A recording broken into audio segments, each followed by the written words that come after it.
Udah makan kuenya? Makan. Kue lebaran.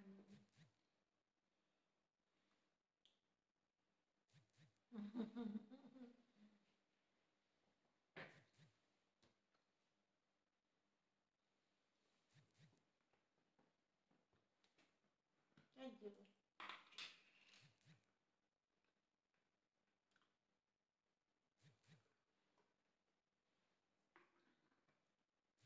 Mama saya nggak kelihatan. Kameranya nggak cukup. Hmm. Harus diginikan. Jangan harus dulu.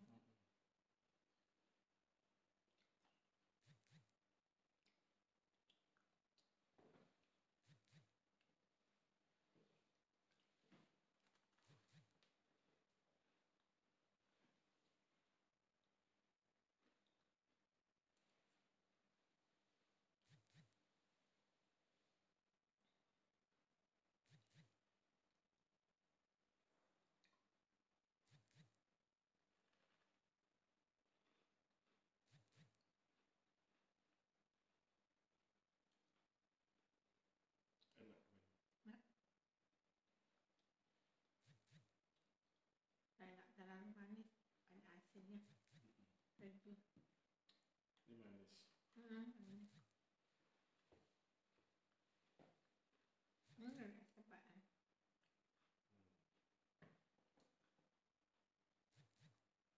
Enggak deh, saya manis loh. Udah sini Pak, saya kuat angin. Hmm. Dingin. Angin. Empuk. Kan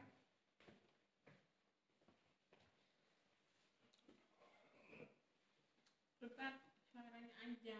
Iya. Harus yang videonya. Saya cuma diskusi apa. Nggak usah makan kue aja.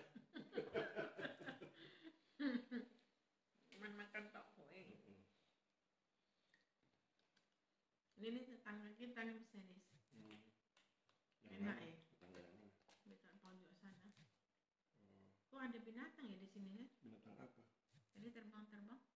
Serangga. Satu. Hmm. Gue bilang binatang, tapi kira binatang buas.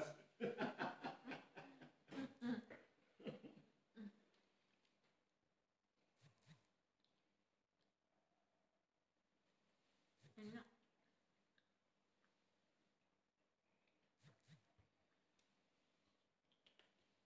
Nanti kita kemana acaranya? Saya sama saya manut. Itu udah buka kan? Empal Bukan gentong. gentong. Kita ke situ sekalian makan malam. Sekarang baru jam berapa sih? Jam 4:10. Jam berapa baru bisa ke sana? Pokoknya sampai sini 4:30. Balik kan perjalanan setengah jam. Terus makan setengah jam. Maghrib 6:40. Maghrib udah di rumah.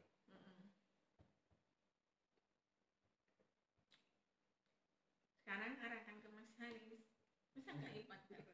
Biar aja. Mas Haris gantian. Saya ada jeruk ipang sini. Kalau habis makan ini nggak pakai jeruk nggak enak ya. Lengket. Satu aja. Nanti buat nanti. Makan dulu.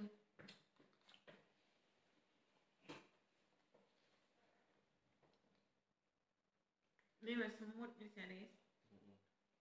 Kayaknya dari rumah kita kayaknya. Oh gitu. Berarti nggak rapet ya. Tapi nggak banyak. Nggak satu.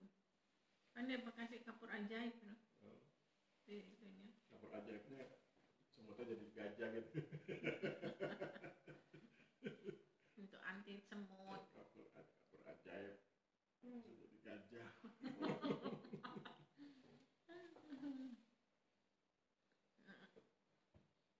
Saya nggak mau jeruk.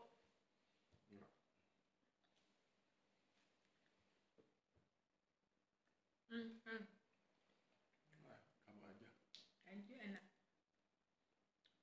Ada rasa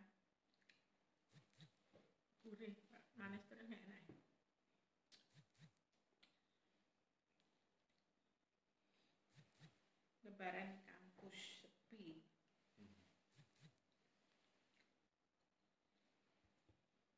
Ikat. Kelihatan jeruknya.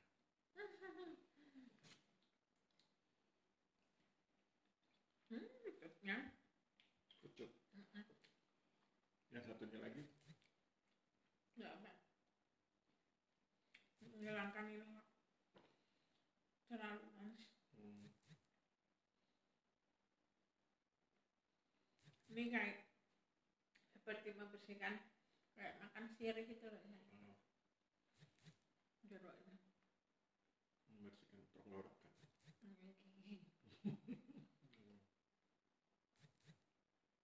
Ini kan terlalu manis, jadi cocok asam. Kayaknya dia nggak bermerek. Ini bermerek dong. Nomam. Wah, ada mereknya, kita malah nggak tahu. Snack dan tar. Ini semutnya satu. Tangkap.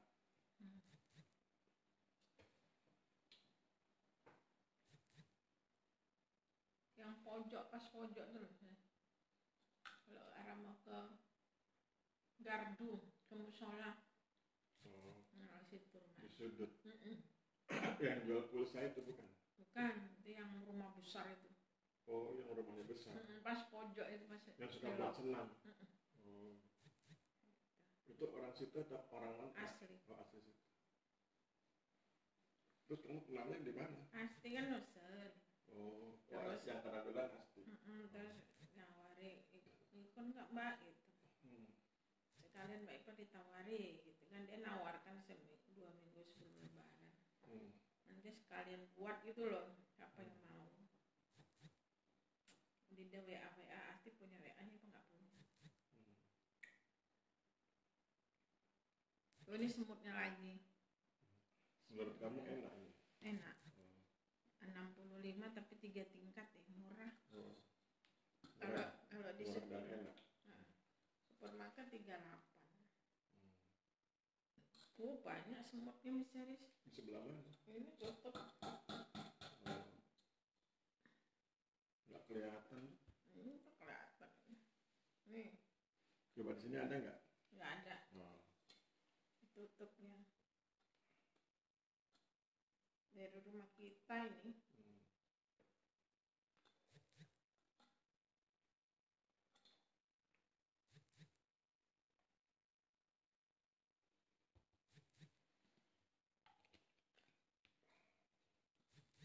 Sampai jam berapa saya batas piket? Nggak tahu. Jadwalnya? Kalau ada sejadwalnya. Paling jam 4.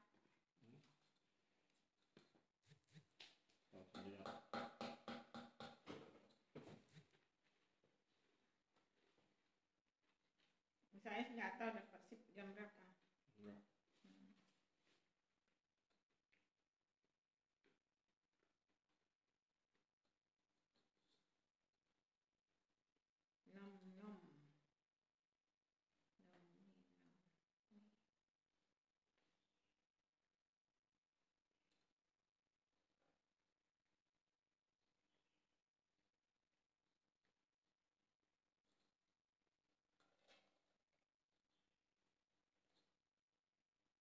Makan jeruk dulu, asin ketemu manis. Jadwalnya begini tuh, nggak ada jamnya. Oh, nggak ada jamnya. Minggu 14 April 2024.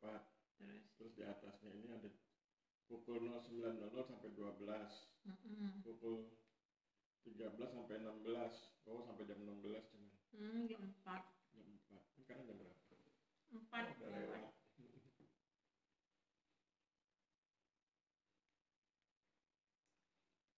Oh, dengan Pak Agung saya. Mungkin Pak Agung udah pagi.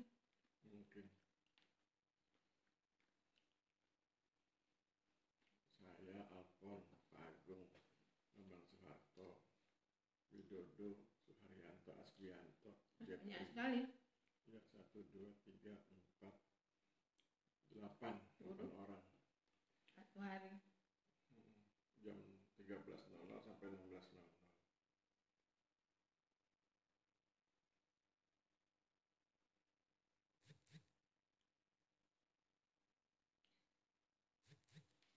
Ada semutnya. Satu.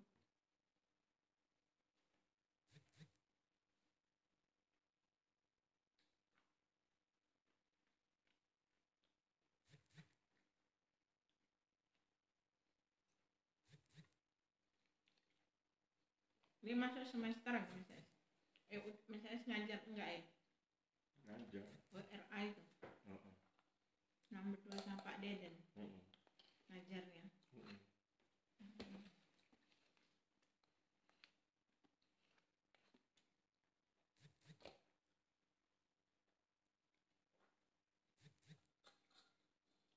Kok bisa ya ada semutnya ya?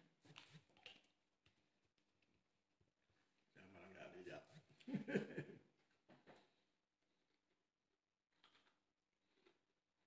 Semutnya mungkin yang kecil-kecil banget. Iya, ya. warna hitam. Tembus ya.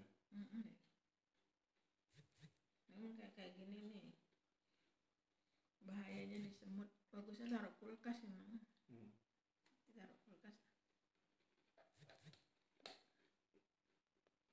Ini misalnya lagi enggak? Enggak lagi. Biar aja, tutup aja. Oh ya.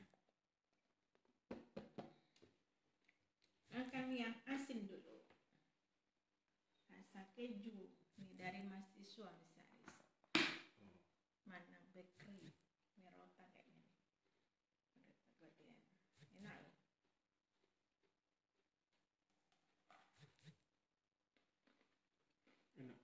Enak banget.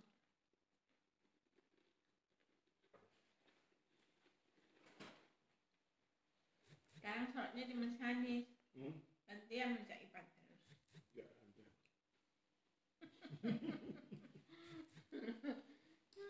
Kayak ngeret. Tiba mau makan tok.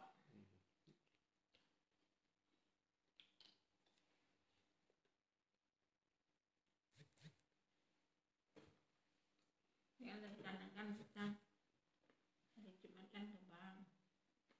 Hari Kamis ya saya. Terus hari Sabtu minta 1 juta. Itu semua habis punya saya. Singlet, jalan dalam. Gak usah dibahas. Iya, mumpung ingat. DLL. Ayo bisa di itu. Enggak tahu, Bisa nggak bisa. Sama saya bisa diedit.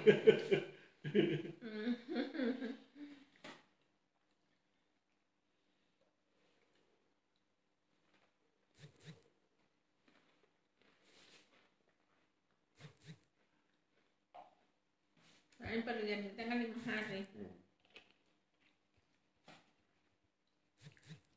Kalau beli kayak gitu di mana? Coba dipromosikan semua aja soalnya. Soalnya kalau di Linda terbatas, kayak sebagian yang ada nggak ada. Kalau itu semua dia masalah itu dia ada gitu. Jadi nanti kan tuntas selesai. Ini 2, apakah pakai vakum atau Ernang? Tinggal kondisi. Kalau kata Erna, Lebaran ketiga mau diantar Saprol Ibu, sekarang mau Lebaran di Jogja. Tapi kemarin kata Mbak Kum, Mbak Erna lagi nunggu saudaranya Bu, bilang Pak, mungkin jadi datang katanya. Kalau menurut rencana Erna kapan ke Jepara? Mau depan. Tanggal berapa tuh? Coba lihat tanggal. Sekarang tanggal 14. Sekarang tanggal 14, tanggal 26. Oh, masih lama tuh. Tanggal 19. Oh.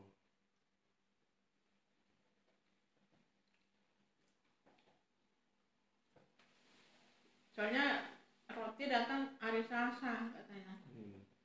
16, malah datang roti. Udah normal ya? Sedangkan Erna kan hari Jumat malam berangkat.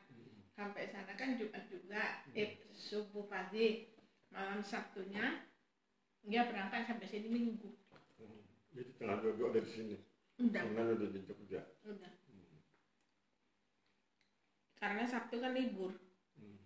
Jadi ngambil itunya dia, ngambil liburnya itu.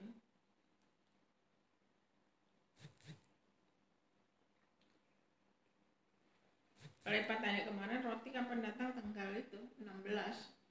Terus udah mulai datang.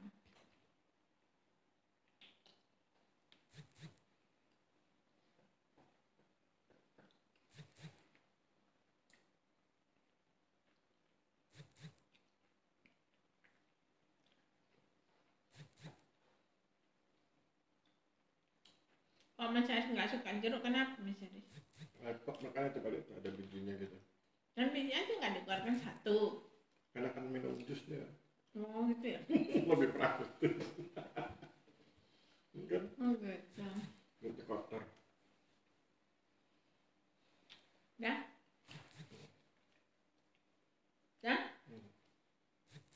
Nah, kalau jus kan praktis, tinggal diminum. Ya iya sih. Tapi tidak bisa dinikmati misalnya. Kayak digigit gitu loh.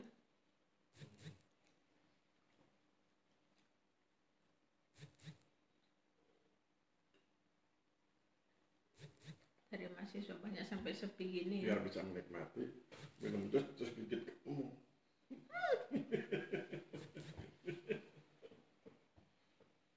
Dari berapa misalnya 1.000 mahasiswa? Hampir 2.000 kan. Oh, sampai sepi kayak gini.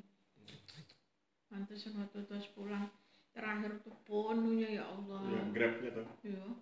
Oh 2.000 tuh misalnya sekalian. Kalau nggak salah 2.000. Targetnya malah 5.000. Suatu saat akan mencapai 5.000. Penuh ya. Itu sibuk banget ngajarin.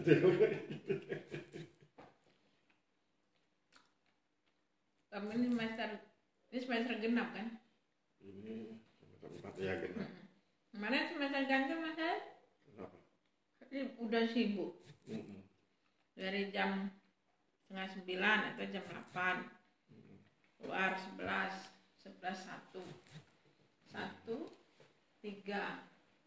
Harusnya yang ideal itu, dosen itu idealnya itu kesibukannya jangan cuma ngajar. Kesibukannya memang harus sibuk, tapi dibagi-bagi. Ada sibuk ngajar, sibuk penelitian, sibuk nulis buku, sibuk pengabdian masyarakat. Ya minimal 4 itu lah. Ngajar, penelitian, terus nulis, bisa buku, bisa jurnal, terus pengabdian pada masyarakat. Itu idealnya begitu. Kalau cuma ngajar doang, itu nanti ilmunya nggak nambah karena dia nggak penelitian kan.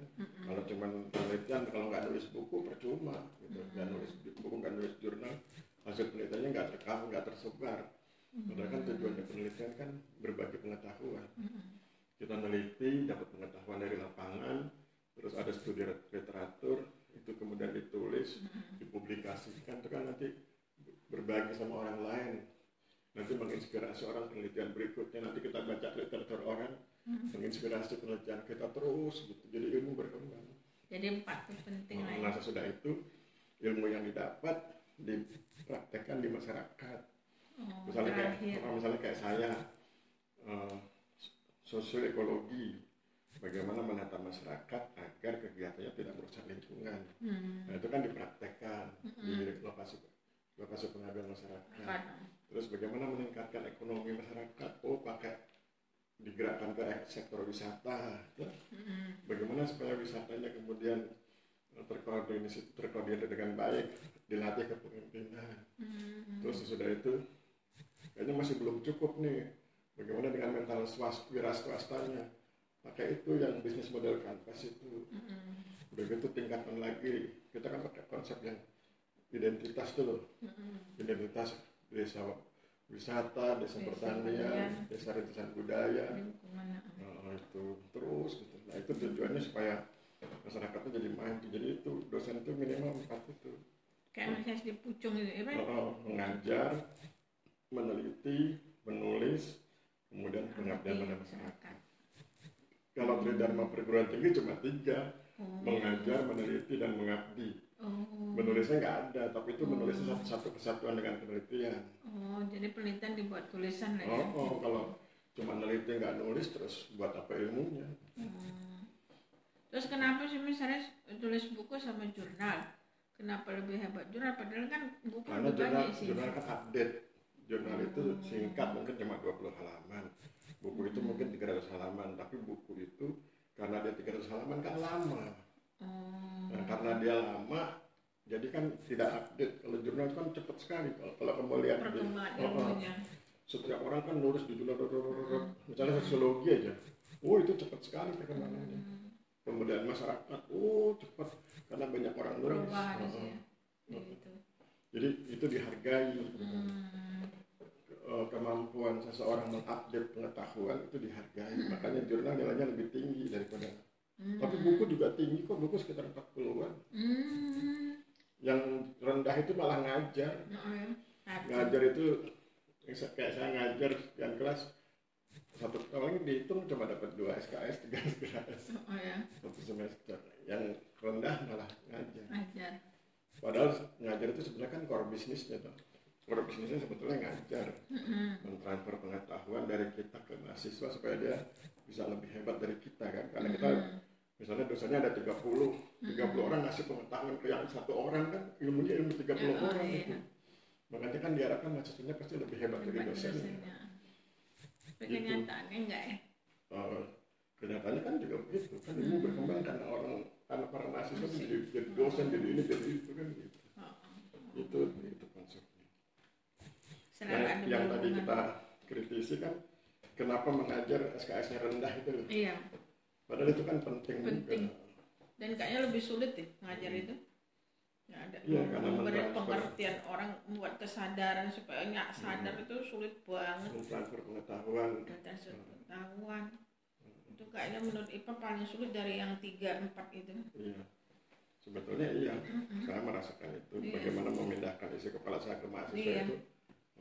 Kadang-kadang cuma mampu di 170%, 80%, kan sayang, yang 20% menguap. Iya.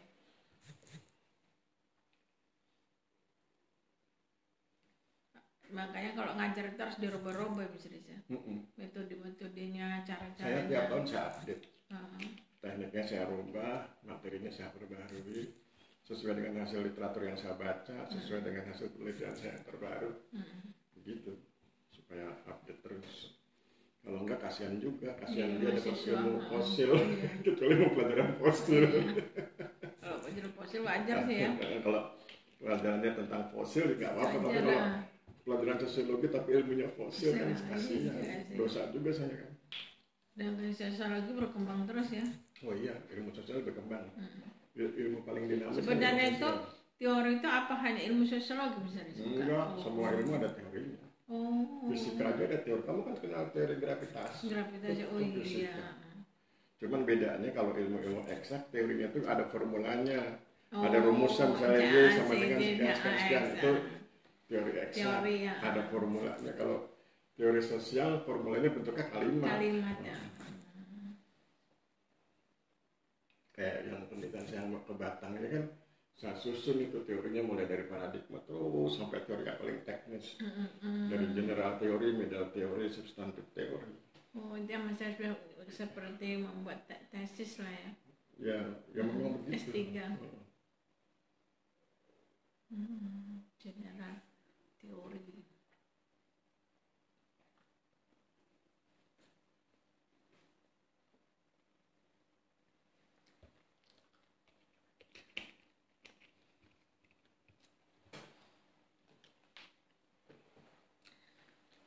Tapi itu asik tuh. Bikin-bikin itu studi literatur terus menyusun teori, orang bilang state of the art itu asik. Cuman ya itu tadi saya bilang bedanya sama ilmu eksak. Kalau ilmu eksak bentuknya formula. Kalau ilmu sosial kayak saya teorinya bentuknya narasi.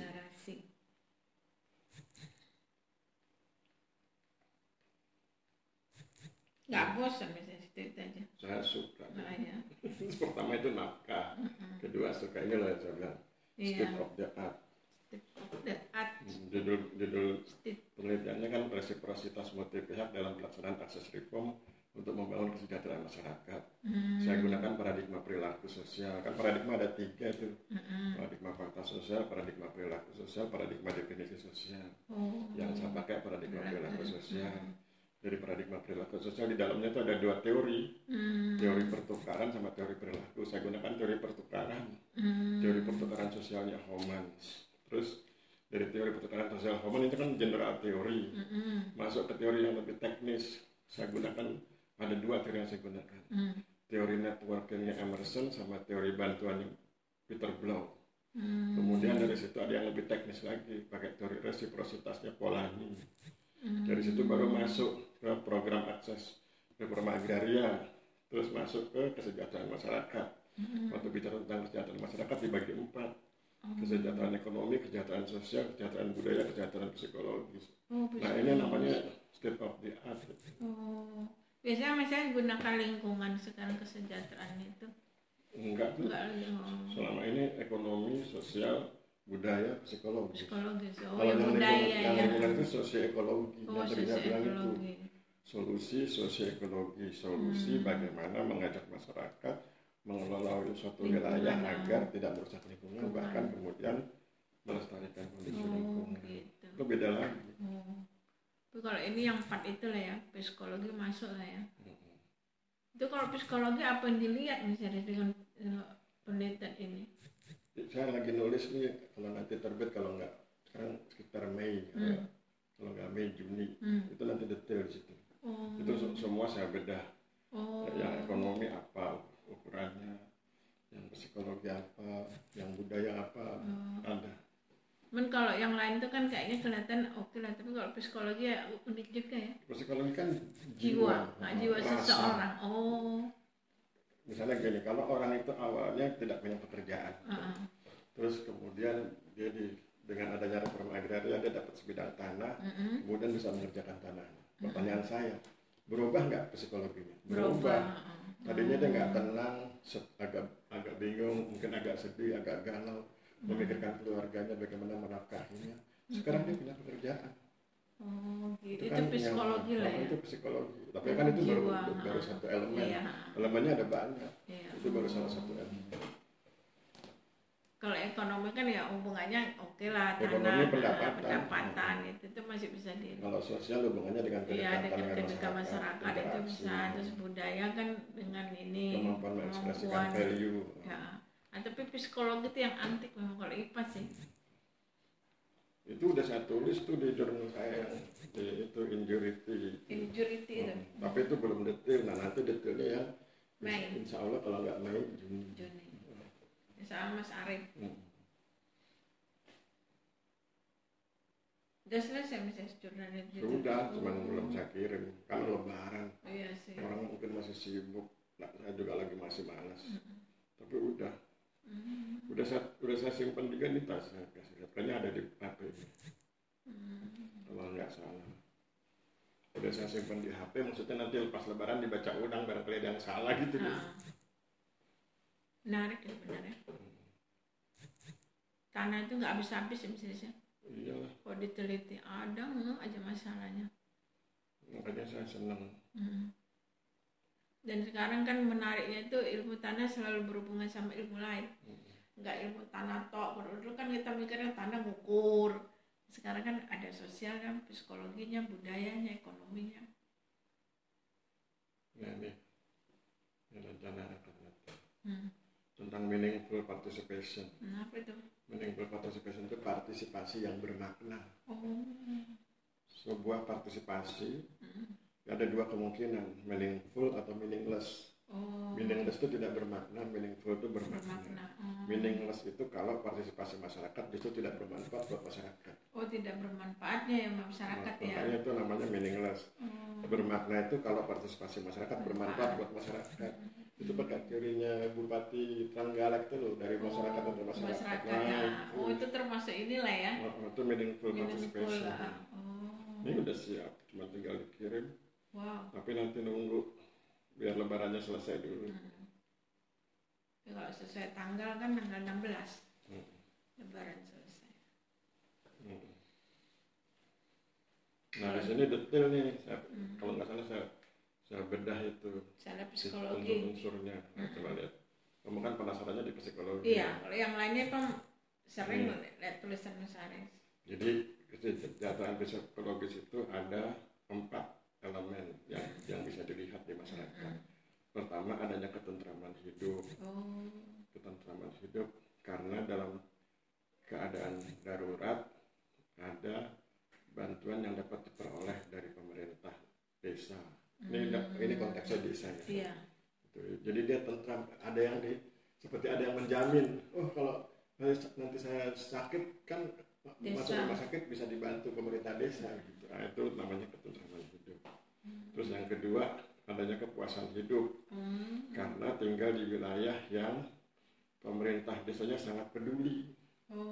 Itu namanya kepuasan hidup. Terus yang ketiga, tidak stres karena ada pemerintah desa yang selalu siap membantu masyarakatnya. Terus yang keempat, tidak cemas karena ada pemerintah desa yang sangat memperhatikan kondisi masyarakatnya. Sebenarnya uraiannya detail banyak, cuma itu saya singkat-singkat. Ternyata itu bisa digunakan juga ya. Iya, itu psikologi. Sekarang kalau budaya itu ada 4. Pertama, adanya ekspresi nilai-nilai kehidupan, yaitu bekerja dan berjuang untuk keselamatan dan kesehatan manusia. Itu pertama. Yang kedua, adanya partisipasi dalam kegiatan bernilai. Bernilai itu punya value, bermakna itu, yang ditandai oleh keterlibatan seluruh komponen masyarakat. Terus yang ketiga, adanya upaya untuk membangun keterampilan yang terkait dengan nilai-nilai kehidupan, seperti melindungi keselamatan manusia atau masyarakat. Keempat, adanya perlindungan nilai kehidupan yang juga berarti melindungi kehidupan itu sendiri. Budaya. Itu budaya. Kalau sosial juga ada 4, semua saya bagi 4. Kalau sosial, adanya interaksi sosial, terutama antara kepala desa, sekretaris, staf, dan masyarakat. Pokoknya perangkat desa dengan masyarakat. Kedua, adanya kerekatan sosial. Ketiga, adanya solidaritas sosial. Keempat, adanya harmoni sosial. Jadi interaksi sosial, kerekatan sosial, solidaritas sosial, harmoni sosial. Kalau ekonomi ada 4 juga. Apa bisa Ekonomi, peningkatan pendapatan. Yang kedua, pemerataan pendapatan. Pemerataan. Yang ketiga, berkurangnya pengangguran. Keempat, progresifnya sistem pengupahan. Progresif. Jadi sistem upahnya itu progresif, berkemajuan karena mensejahterakan orang. Jangan misalnya harga barang sudah naik, upahnya nggak naik. Itu namanya nggak progresif. Betul, progresif itu gitu tuh. Progresivitas sistem pengupahan. Begitu cantik. Oke sayang, udah jam 4:30 lewat.